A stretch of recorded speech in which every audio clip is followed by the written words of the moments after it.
Apparently, the best way to fix past discrimination is with current discrimination.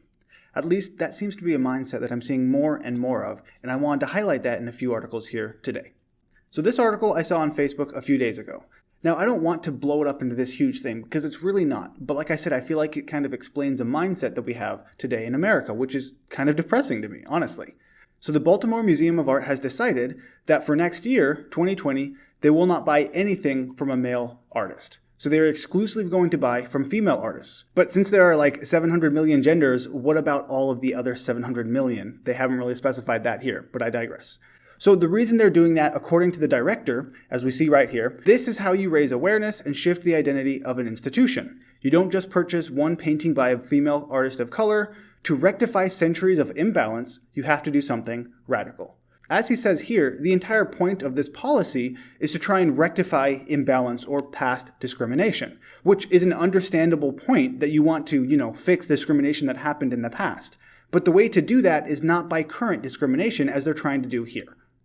They go on to show how only 4% of this particular museum's works are done by female artists. And sure, that's a really big disparity. 4% compared to 96% is huge.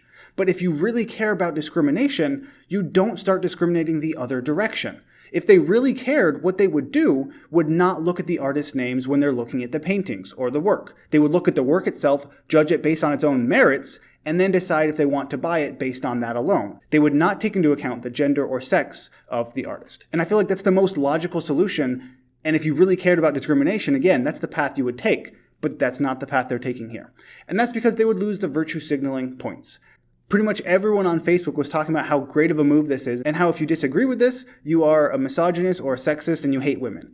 Another event that I want to highlight is the discrimination by Harvard towards Asian Americans. Or I should say alleged discrimination because it hasn't really been proved, even though I feel like it has, but not according to the court system.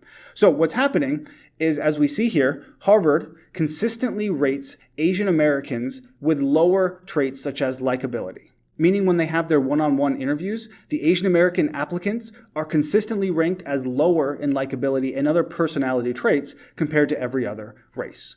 And people are kind of okay with this for some reason. They look at that and say, there's no problem here, there's no proof of discrimination. But I would like to change just one word and then read the first sentence.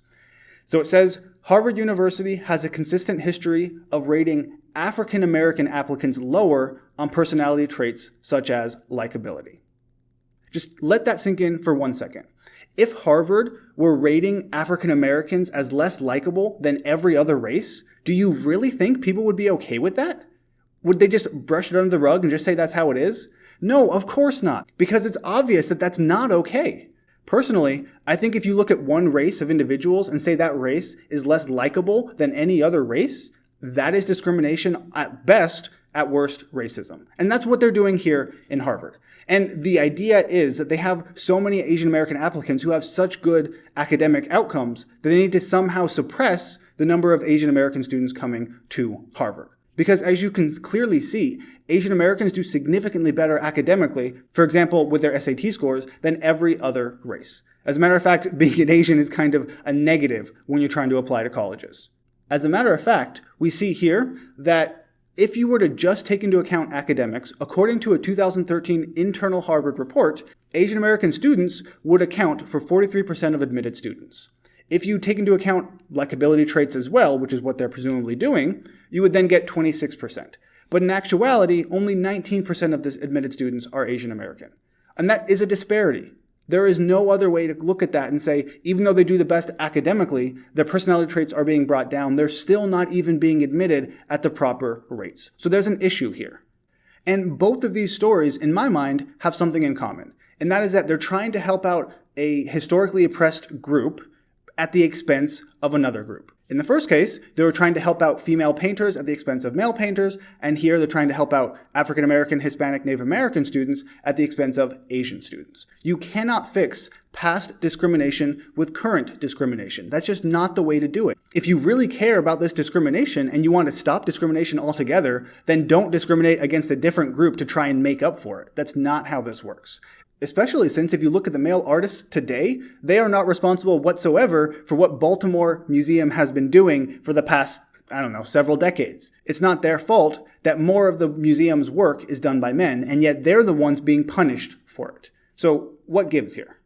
I know that since I'm a white male, some people would say these are issues I can't really talk about because I can't understand it. I think that's ridiculous. But what are your thoughts on these particular issues? On what Harvard has been doing and what this museum is going to be doing next year? I do not think it's a good practice. But what do you think? Let me know down below. Don't forget to like or dislike, whatever you want to do. Subscribe and hit the notification bell so you can always stay up to date with videos like this. As always, thank you for watching, and I'll see you next time.